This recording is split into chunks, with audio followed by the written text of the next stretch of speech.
Praise the lord. సహోదరులు భక్సింగ్ గారి అనుభవంలో దేవుడు తనకు బయలుపరిచిన దైవ మర్మములు. అలంకరింపబడిన రాజును నీవు కన్నులారా చూచెదవు.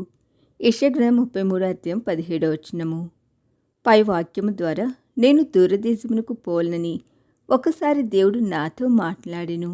వెంటనే నేను పాస్పోర్ట్ కొరకు దరఖాస్తు పెట్టి తిని నన్ను ఎవరినూ ఆహ్వానించకపోయినను నేను పోవాలని దేవుడు మాట్లాడెను.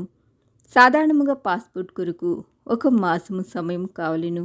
కానీ దేవుడు నా పక్షమున పనిచేయుట వలన 1 వారంలోనే దొరికెను.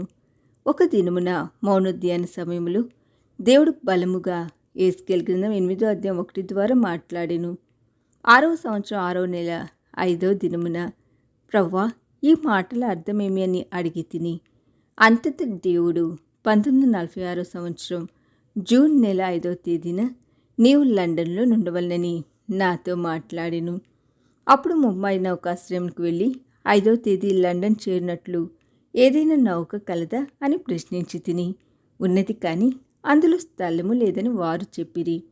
నేను 2వసారి పోయి అడిగినను అదే జవాబు నాకు దొరికెను. అయితే కొంచెం ఆలస్యంగా ఓడలో నాకు స్థలము దొరకగా అందులో వెళ్ళి తిని నేను 5వ తేదీకి లండన్ వెళ్ళేదనను విశ్వాసముతో ప్రయాణించి తిని. అప్పుడు నేను ప్రయాణం చేర్చిన ఓడ 5వ తేదీకి లండన్ చేరెను. 5వ తేదీకి చేరవలసిన ఓడ ఇంజన్ చెడిపోయి 4 రోజులు ఆలస్యముగా చేరెను. దేవుడు వాగ్దానం చేసిన దాన్ని నెరవేర్చును. అయితే మనము ఆయన స్వరం వినుటకు నేర్చుకుని విధేయత చూపవలెను. ఈ దిన ధ్యానము మనందరి ఆత్మీయ జీవితమునకు ఆశీర్వాదకరముగా ఉండునుగాక. ఆమేన్.